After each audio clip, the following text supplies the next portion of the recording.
Welcome to Start Local, where we talk with business owners, leaders of nonprofits, and other members of our community focused on doing business in and around Chester County, Pennsylvania. Each episode will provide insight into the local business scene and tell you about opportunities to connect with and support businesses and nonprofits in your local area. The Southern Chester County Chamber of Commerce promotes trade, commerce, industry, and sustainable economic development while supporting a diverse and growing marketplace. The Chamber is proud to partner with the Start Local podcast to raise the profile of businesses and nonprofits throughout Chester County. Learn more about the Chamber at sccc.com. That's sccc.com. Hey, welcome to Start Local. I'm Liam Dempsey, and I am here with my good friend and co-host Eric Goodmanson. Hello, Eric. How are you? I'm doing very well. Enjoying the fall weather, that's for sure. Oh, it's great to have it. And speaking of fall weather, we've got our fall networking event coming up. It's Stolen Sun in Exton. I can't believe it's that time again. Stolen Sun in Exton, as Liam just said, Wednesday, September 24th from 5 p.m. to 7 p.m. Folks, registration is free and open, attendance is free and open, but registration is required. So surf over to our website at startlocal.co to be sure to save your space. Today, we're very excited to welcome Brad Dyer to the show. Brad is a board-certified pediatrician and is the founder of All Star Pediatrics, a medical group based in Exton, Pennsylvania. Brad, welcome. Thank you. And thank you so much for having me. I really appreciate it. Brad, I'm excited to talk with you today here on the Start Local podcast. So thank you for coming. So in the interest of transparency, I should share that All Star Pediatrics took care of my family when my little ones were growing up. And while Dr. Dyer, Brad wasn't their primary physician, we've known of the practice for, probably the 15, 16 years since we've moved to the area. So it's a real privilege to have you on, Dr. Dyer. I'm mostly going to call you Brad, but a lot of respect for the way your practice was run and the great care your team took care of my family. Thank you so much. It's a pleasure. Brad, you're the founder of All Star Pediatrics, a private medical group delivering pediatric services from your offices right there in Exton, Pennsylvania. We know that you bought the practice from Penn Medicine back in 2001. You shared that with us before we hit the record button. But I've got a two-part question for you. The first part is really, what was the process of making that purchase? We hear about buying companies, but what does buying a medical practice look like? And then within that, once you owned the practice, how did you go about making it your own? What additional steps did you have to take? What was the most difficult part of transitioning from a Penn Medicine practice to All Star Pediatrics that you owned? Yeah, those are great questions. And boy, where do I start? I think the process itself, there's no script for it, really. There's, at least as far as I knew, as you had mentioned, I was an employee of University of Pennsylvania.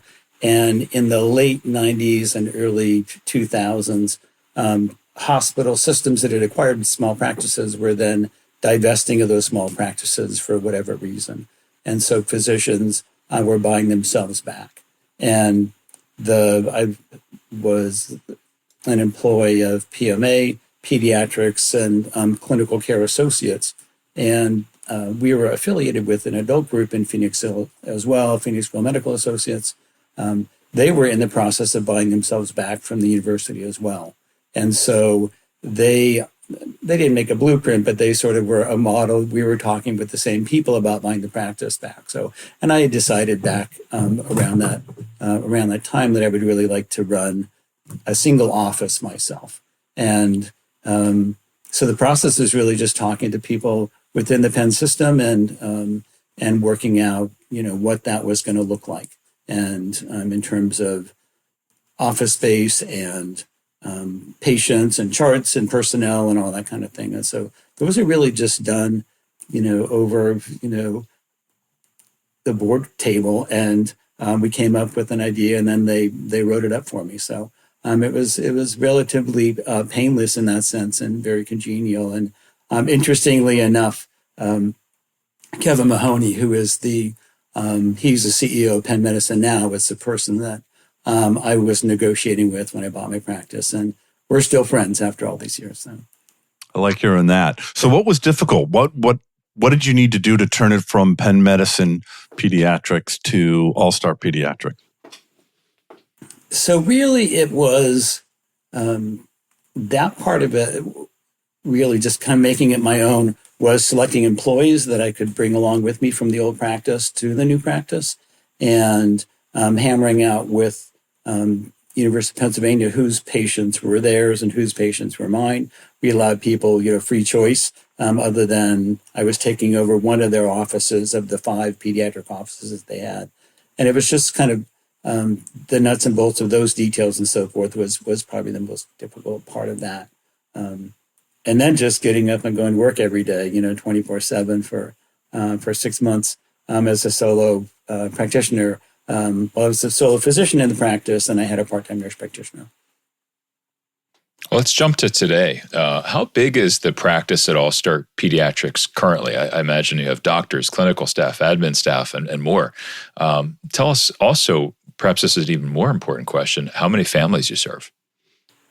Yeah, so when we started it, like I said, it was just me going solo and a part-time nurse practitioner. My wife is also a pediatric nurse practitioner, and she would fill in for people that weren't there when I couldn't make something or whatever happened. So she was, coming in. There were 5 employees that we brought from the old practice to stay with us, including a new office manager, 3 nurses, and 1 front desk person.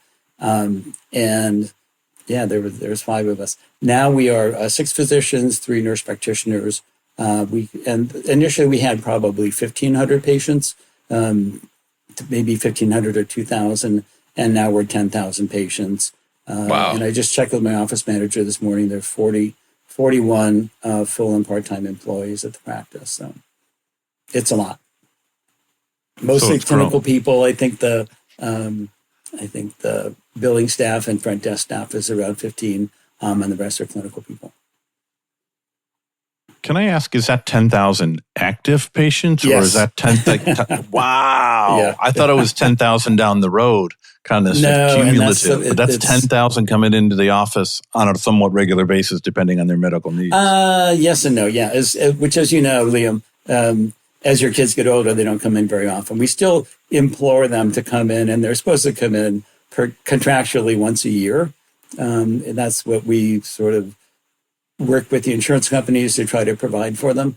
It's just health maintenance and surveillance. But yeah, if you're coming in once a year, that doesn't keep an office busy. So, Brad, we greeted you as a board-certified pediatrician, which you are. Why pediatrics? You could have studied any medicine. What drew you to that? Yeah, it's there's a 2-part answer to that. One is pediatrics sort of found me, and I also sort of always liked pediatrics. So growing up, I credit a lot to my mother, who was a career kindergarten first grade teacher and a reading specialist for 45 years in her career.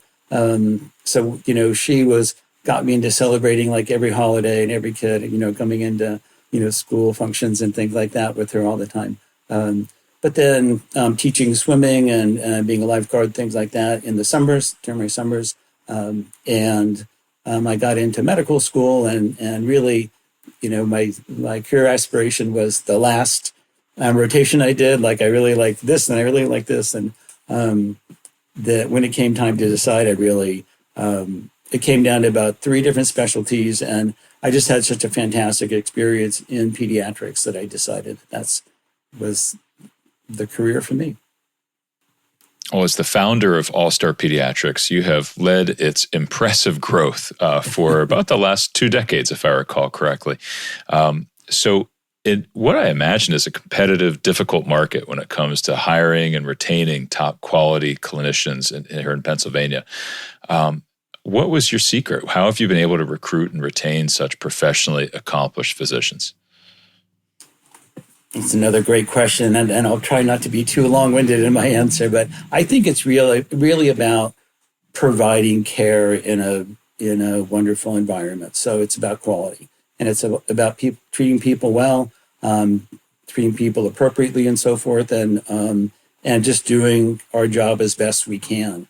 And we have a real culture that we established from day one at the practice that we respect people, we value their presence, we try to work with families and patients and so forth just to do the best medical care that we know how. And that really pervades our every interaction. So as people come to visit the practice, physicians, nurse practitioners, nurses, all the way down the line, they get that sense that it's a special place and we're there to help people as best we can. So that just has carried through. So from being that small, we called it the tiny team when we started, to the larger team that we are now. It's just it's still the same. You walk in the door and people say hi and welcome and try to make children comfortable. Yeah, they sure do. They sure do. Insurance is an ingrained aspect of healthcare in America. How does navigating the health insurance industry affect an independent practice like All Star Pediatrics? That's a great and another difficult question. It's so complicated, and I feel like we could probably have a podcast about that alone. Exactly. The insurance industry is just so complicated, and I'm not going to get myself in trouble by saying negative things about the industry, but it's a challenge for us. It's a challenge to, there are just so many different rules and so many different considerations and so forth, and there are different, reimbursement models and all this sort of thing. That there's no manual for this. It's just, coming together with other like-minded people. So we're involved with, local, state, and national groups that are independent practices still. They're navigating these systems together, and we try to share our knowledge and figure things out. But people as a general rule have no idea how complicated reimbursement is. So that if I see a child for an earache, I could get 5 different reimbursements from 5 different insurance companies just based on my contract with them. It's not like a set fee where you go into a store and buy something. And we may not get reimbursed for that at all. So it's just, and knowing how to do what we do and so forth. And also that same visit, that insurance company may pay me one rate and pay another affiliated practice or a hospital practice a very different rate. And so that's also very challenging for us because typically as a small independent local practice, we have the least bargaining power of anybody that's out there. But we do our best. We pay our bills and we try to pay our people well. And at the end of the day, I hope we're all happy. I like that. I'm curious, when you said you can get 5 different reimbursement rates from 5 different insurance companies, for simple math, is it something like one insurance company may pay you $5, another might pay you $20, and the other might pay you $200? Percentage-wise, is it? I'm not saying that those are accurate amounts, but is that the kind of the wild range? No. Or is it 5, 7, 9, and 11 kind of thing? Yeah, exactly. And I like your low numbers because it kind of underscores primary care right now. But, I just can't do complicated math in my head while I talk. You're probably within 10 to 30% difference, or if not more. But knowing also, so we always, our charges are the same. We have a charge for a procedure or a visit, right? And that is our charge. But then what we get paid, and then what you have to accept getting paid, all these sorts of things is. And you have to accept rates based on, if you want to contract with Independence, Blue Cross, you accept their payment rate. And not to be crass about it, but you need to get paid, and you need to get paid so you can continue delivering the service and attracting the talent that you attract to deliver high quality patient care. Mm-hmm. I wanted to focus on that patient care for a moment, and part of this comes from your website. And the reason why it comes from your website is Liam is very marketing focused and I'm very literal computer science focused. So one of the things we do in prep for these interviews is read people's website. And for better or worse, sometimes it's a surprise. But we read on there that, I'm going to quote, "Our philosophy of medicine is best described as conservative and academic." So tell me in plain words here on this podcast, how does that philosophy translate into your practice of medicine, and what does it mean for your patients? Yeah, it's a great question. It seemed to make so much sense when we wrote it back, 20 or 25 years ago. No, it still does. So we are very academically based. We pride ourselves on our academics. So if you look at the the academic backgrounds of the physicians in our practice. I mean, they're coming from University of Pennsylvania, they're coming from Johns Hopkins, they're coming from Children's Hospital of Philadelphia, Nemours, just incredible medical institutions, medical schools and undergraduate schools as well. And we pride ourselves on that and staying up. There's nothing, I think, worse that I'll get into my medical philosophy later, but there's nothing worse than being the guy that trained 30 years ago and I'm still doing it the way because we've always done it that way, kind of thing. We get together and we talk about things and new changes that have come out and new medications that have come out, and we try to also all be on the same page in terms of medical decisions that we make. So, and by being very academic, it's exactly that, and being evidence-based, absolutely. So we feel like, we all fall back on that as our guiding factor.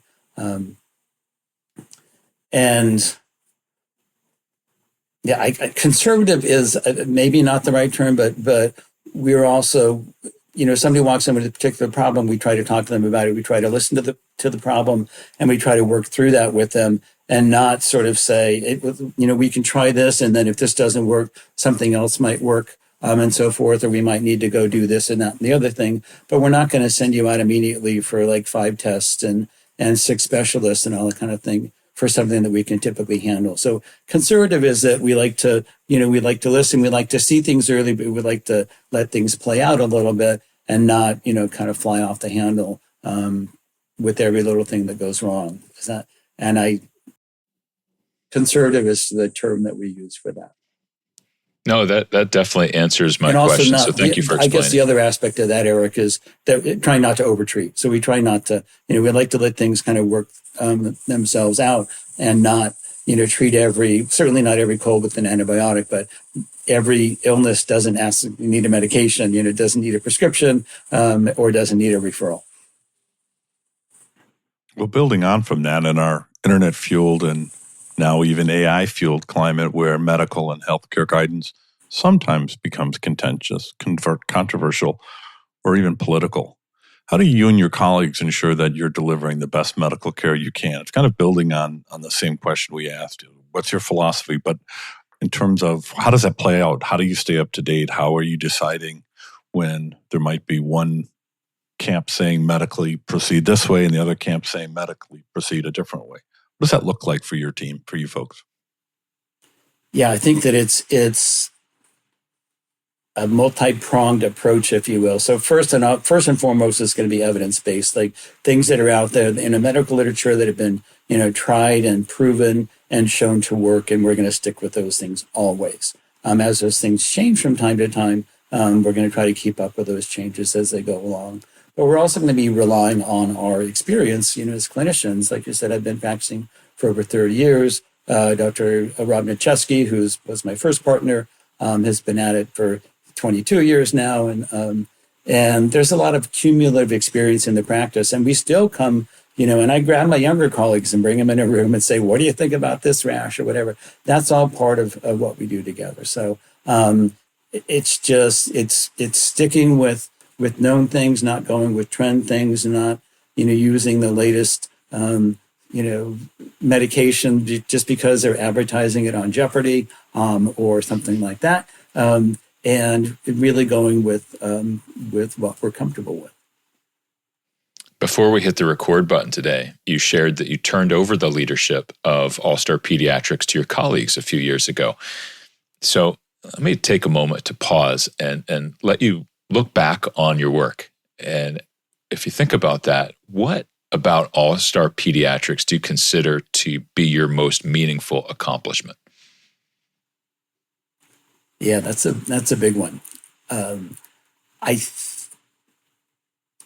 So when I started the practice, it was, admittedly very entrepreneurial. I thought I could do a better job than was being done. And I thought I had a vision of creating a practice that could be, sort of a community resource, essentially. And so I would say that my biggest contribution,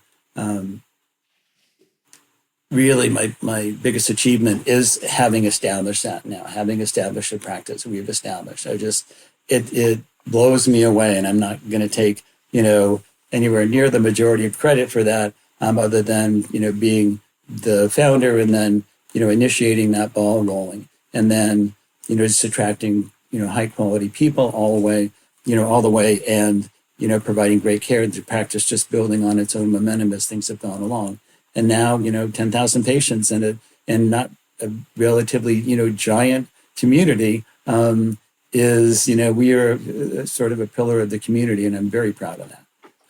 And I think we're still doing the wonderful work that we started out doing over 20 years ago. So having established ourselves as that resource for the community, but also as a small business. I mean, that's a lot of people to employ over all those years. One of the things we didn't talk about earlier when I started the practice was coercing or convincing the employees that came with me from the old practice. I had nothing, I had a loan for the practice, that having those people come along with me and make that leap with me as well. And now having, provided, employment and jobs and a wonderful work environment for all those people for all those years is another crowning achievement that we've been able to do. So it's great. Yeah, it's an impressive accomplishment. Congratulations on that. Let's discuss board certification. What differentiates a board-certified physician from a non-certified physician?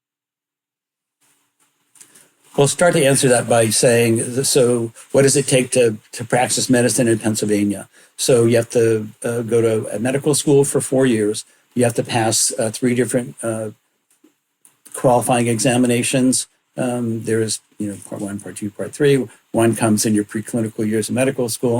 One comes in your last year of medical school, and the third part comes when you're a practicing physician in a supervised accredited program. So a residency program for most people. So after you finish 2 years of that post-medical school or post-MD program, you can practice medicine. You can hang a shingle out, and you can really do whatever you want to do at that point within the bounds of medical license. What does board certification mean? It means at least 1 additional year of residency. So you have to finish 3 years of an accredited program within your specialty. So within pediatrics, and then you have to pass a certifying examination for the National Board of Pediatrics, and they provide their own. And this is a separate test from the other certifying examinations, which are broad spectrum general tests. This is pediatric specific. It's quite challenging, actually. It used to be 2 days, and I think they might have pared it down to 1 day, but it's still basically all of pediatrics that they deem that you need to know in order to practice medicine. And then there's also ongoing continuing medical education requirements. So it's kind of a long answer, but we still have to, do continuing medical education for our state medical licenses, as well as for the board certification, to keep that up and ongoing. It's not as if, once you're a board diplomat, you're always a board diplomat. You need to, keep those up in various ways. I never knew the answer to that question, so I appreciate your answer there. That's like it's a long answer, but yeah.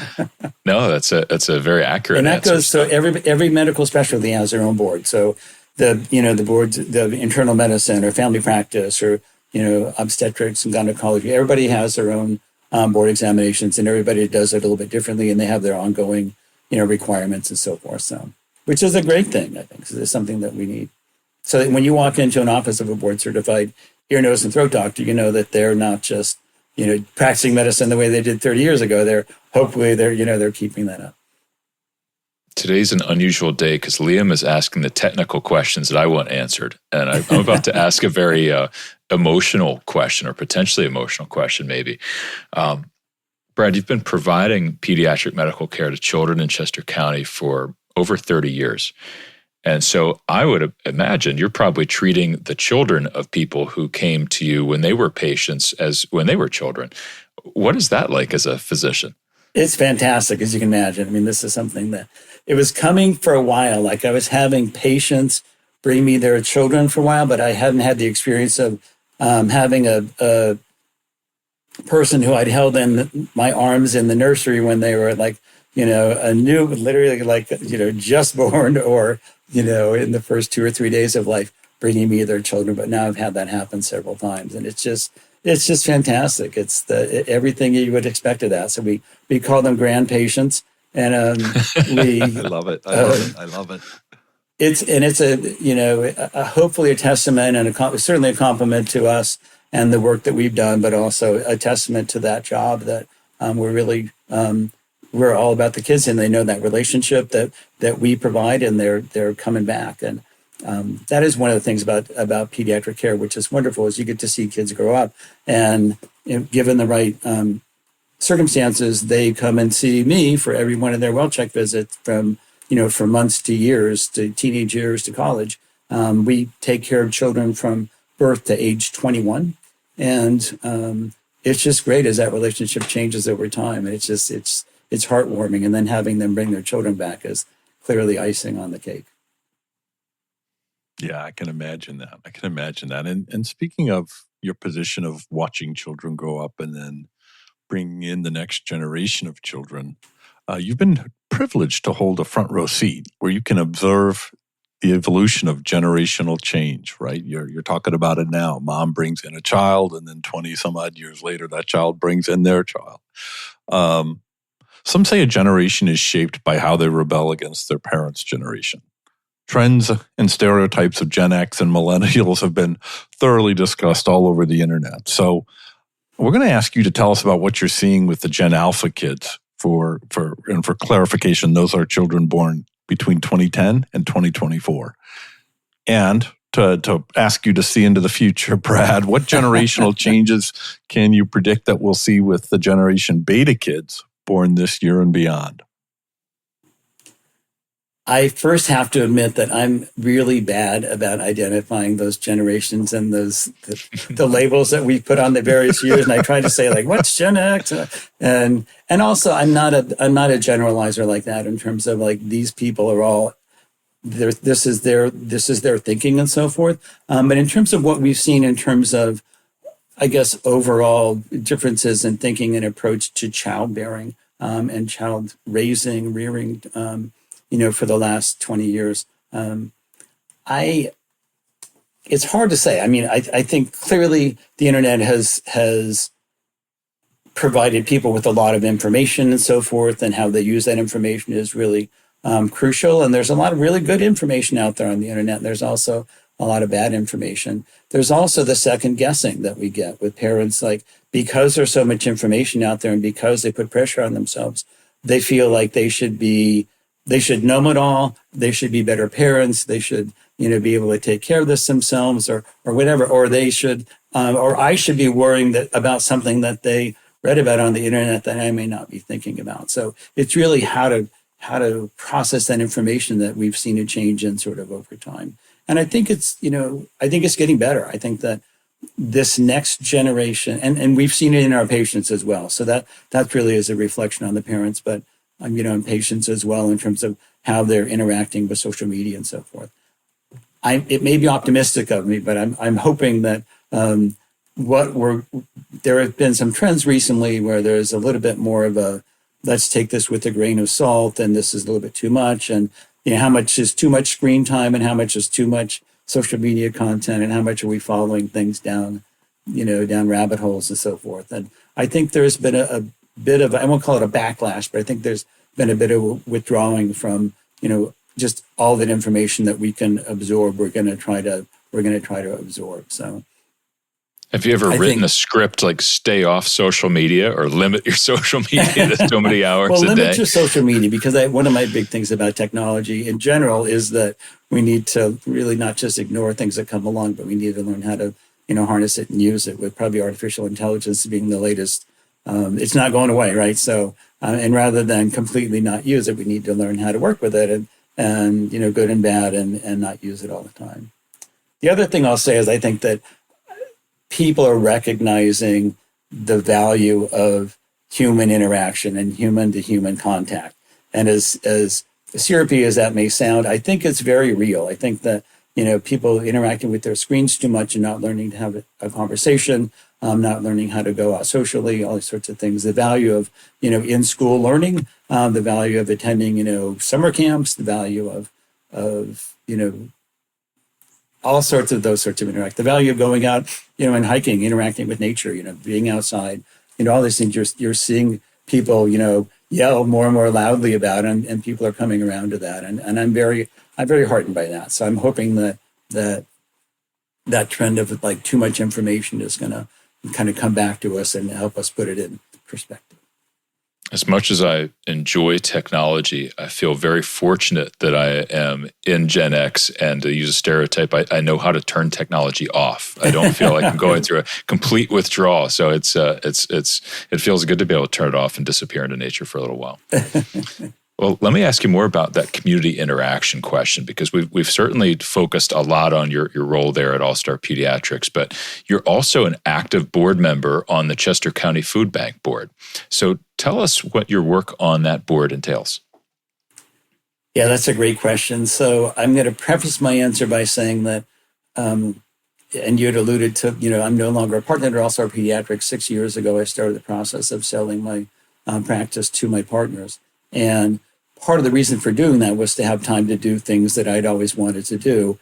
One, which was, to give back to my community in a more a direct hands-on way. And so I started selling practice 6 years ago. I went from practicing full-time medicine to practicing 2 days a week.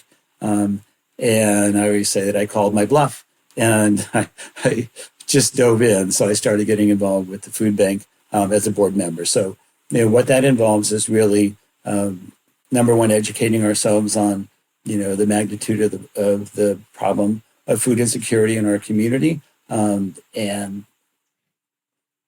I guess educating ourselves about what resources are available in the community to our neighbors, to everybody in the community, and then really learning backwards and forwards what the Chester County Food Bank was all about. And my every interaction with the food bank has been overwhelming, and it's drawn me in. The more I learn about it, the more I get drawn in.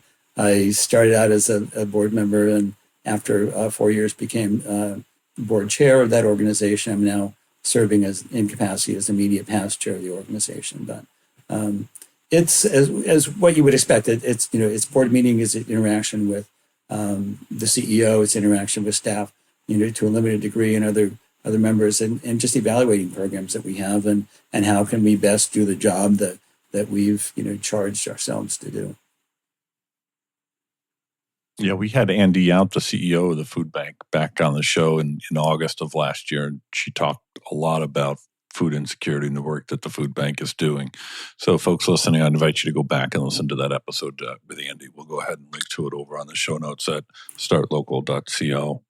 I heard Brad, that at the time that it came out, actually, Liam, and Andy is a dynamo, and she has helped transform that organization into a lean, mean, efficient, incredible resource for our community, which has been, she really took the reins and never looked back. So it's everything it is, a lot of it we ascribe to Andy's vision and effort and so forth, taking the vision initially and moving that forward. But she is incredible. Yeah, we interview a lot of leaders and nonprofits on our show here, and to a person, everyone that I've met that knows Andy and has had direct contact with Andy just is the biggest fan. Like, just an amazing leader, an amazing person, and what a win for the food bank and for Chester County that she's at the helm there. So big shout out to Andy for the work she's doing. Yes, absolutely. And another recent, and she also go ahead. I'm sorry.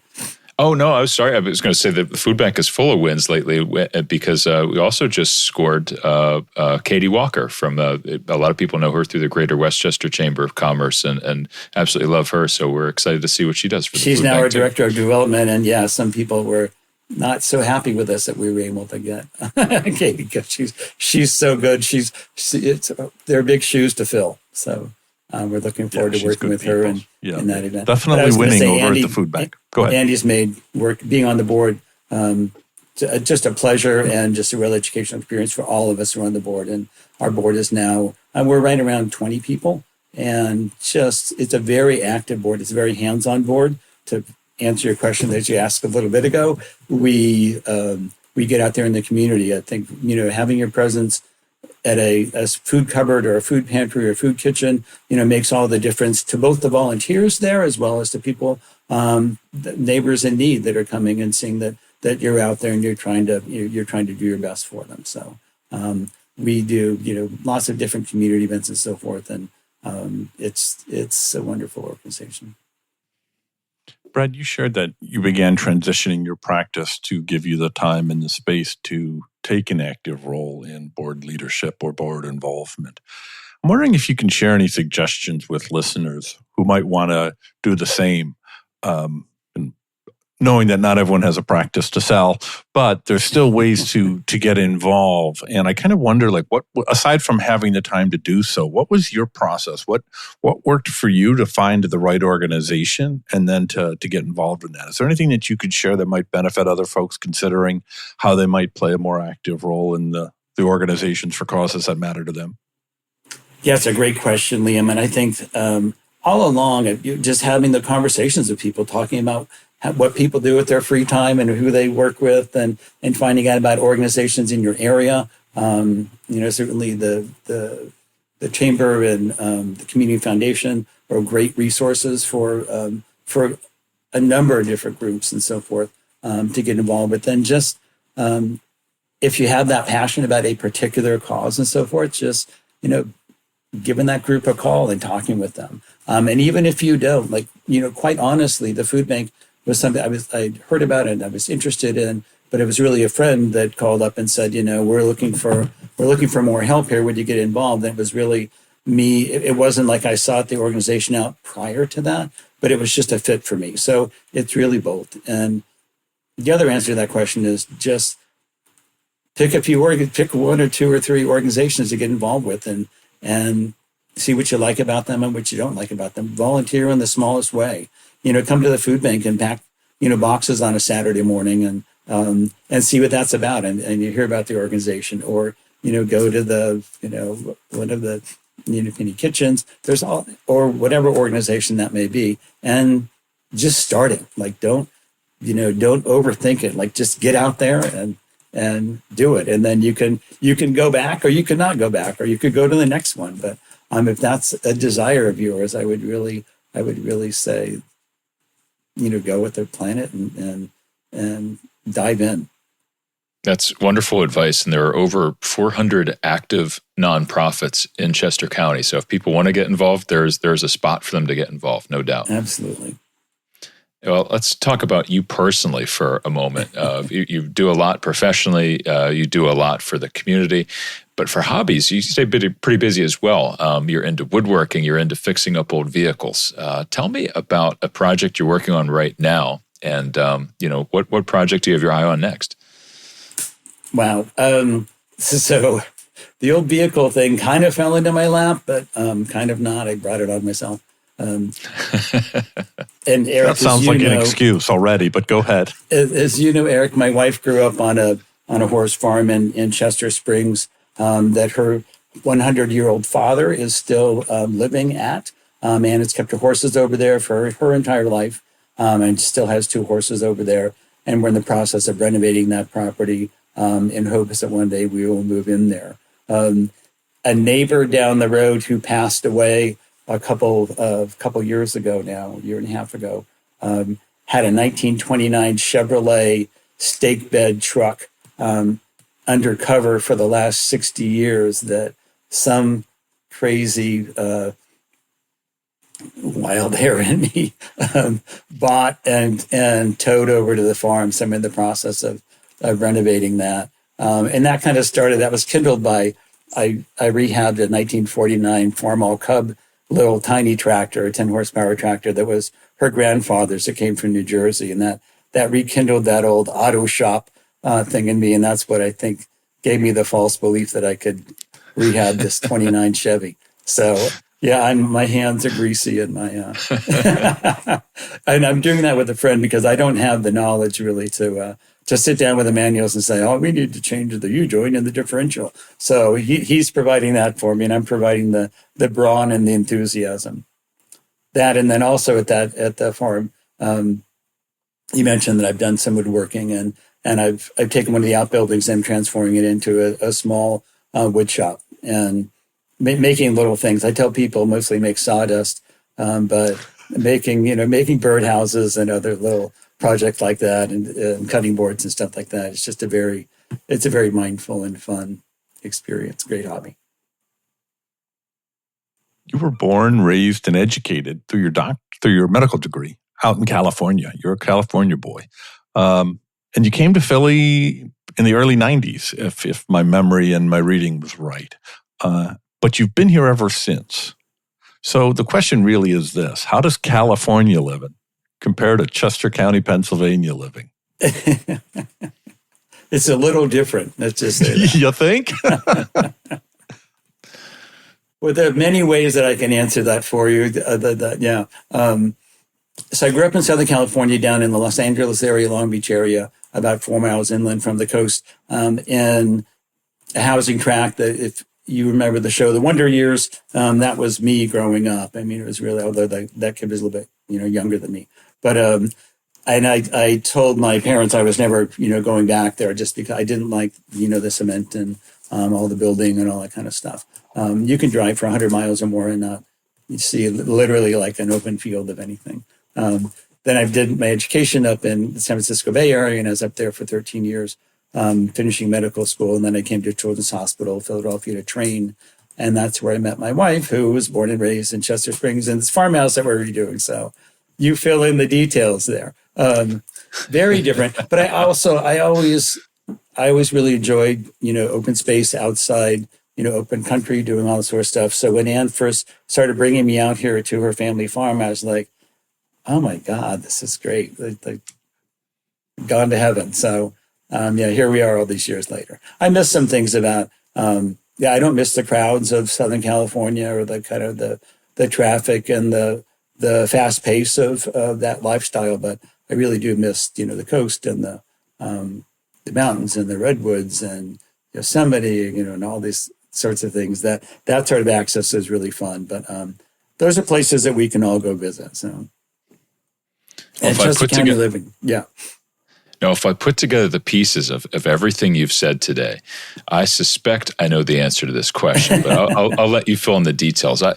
One thing I've observed, because I'm not native to Chester County either, and what I've noticed is that many, many folks in Chester County ride horses, and I know that you ride horses. So how did you get started with that hobby, or to ask it a little bit more precisely, for those who've been paying attention here to this interview, what kept you, in that hobby, and what really, inspired you to stick with it? Oh, really? My wife.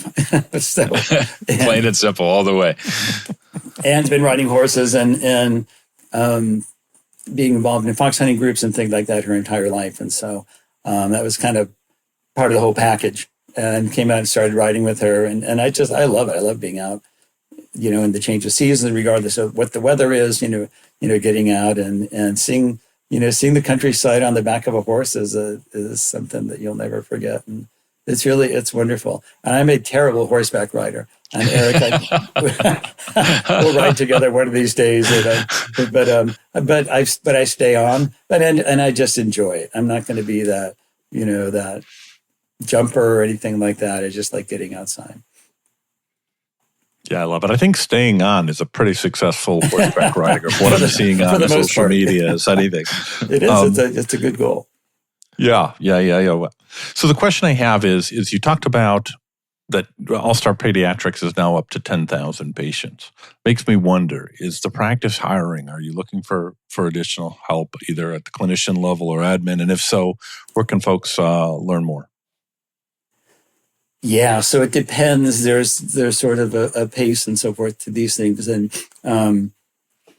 so we're always looking for good people, as any good business person would say. We're always looking for good people to fill in, various roles. Right now, we have just hired a new nurse practitioner, and who will be starting with us in November, December sort of time frame.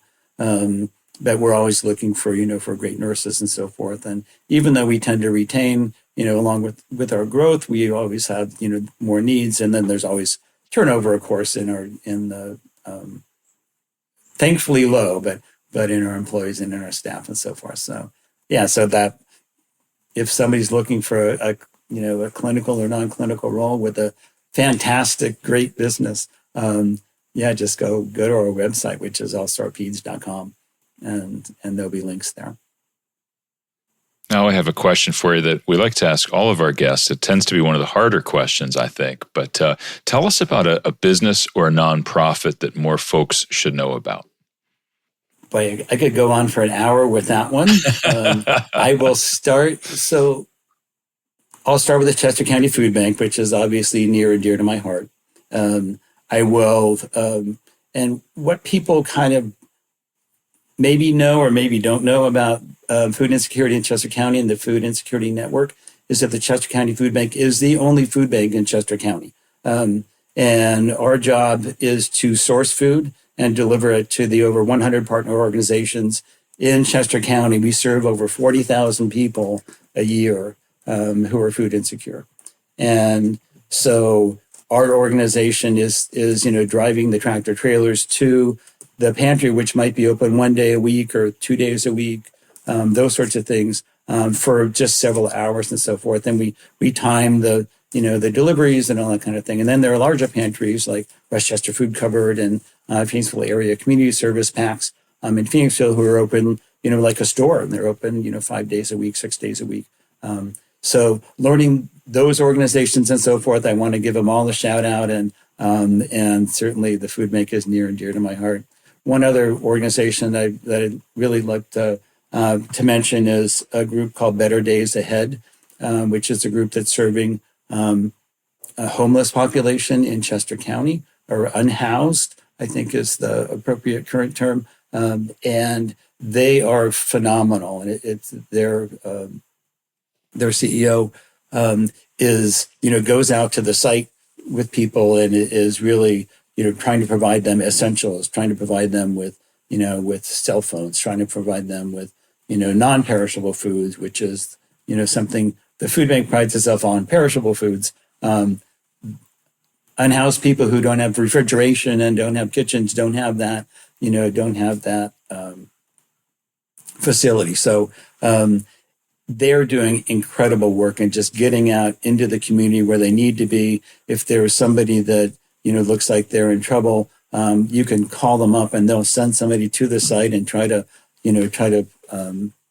give them safety, give them security. The organization started out as just providing sleeping bags and tents for people, and we've now branched out through a partnership with the food bank to try to be providing them non-perishable food as well. So Better Days Ahead, and I think it's bda.org or something along those lines. They're based in Phoenixville, and they're phenomenal. Great answers. Thank you very much for that. And thank you for all the work you do with those nonprofits. They do important work here in the county. The last two things I'll say, too, while you have me going, is Community Volunteers in Medicine and Phoenixville Free Clinic or medical clinic providers for people without medical insurance. And either of those organizations, you can, you register with them, you can sign up, and you can get medical care free of charge, vaccinations, lab work, all these sorts of things. And those are two organizations that I actually also volunteer with as a clinician, very part-time, but they're super worthwhile and wonderful groups of people. You are staying very busy, and the community appreciates that. That's great. Brad Dyer, founder and former managing partner with All Star Pediatrics. Where can listeners connect with you to learn more about what you're up to? And also, you gave the website of All Star Pediatrics earlier, but is there anywhere else they should connect with All Star? That's really it, Eric. I think that's. I have a LinkedIn page that I still don't really know how to use. And every once in a while I get my notifications and so forth. And it's something that I established as part of becoming the board chair at the food bank. And they promised me that they would help me manage it, but too many other distractions, I think. But yeah, really on our website and then on the LinkedIn page. Brad, thanks so much for joining us today. Really enjoyed our conversation. Really, really enjoyed all your insights. Thank you. Very good. Thank you so much for giving me the opportunity, guys. It's wonderful. And I think that we live in a wonderful community, and it's nice to be able to give back to that community and be part of it. So hopefully we can inspire people to do the same. It was wonderful having you today, Brad. And thank you also to my co-host, Liam Dempsey. I'm Eric Goodmanson. The Start Local podcast is published every 2 weeks. We invite you to subscribe to Start Local using your favorite podcast app or ask your smart speaker to play the Start Local podcast. You can visit the Start Local website at startlocal.co for show notes, including links mentioned on this show and summaries of past episodes. We hope you join us for the next episode. Thank you for listening.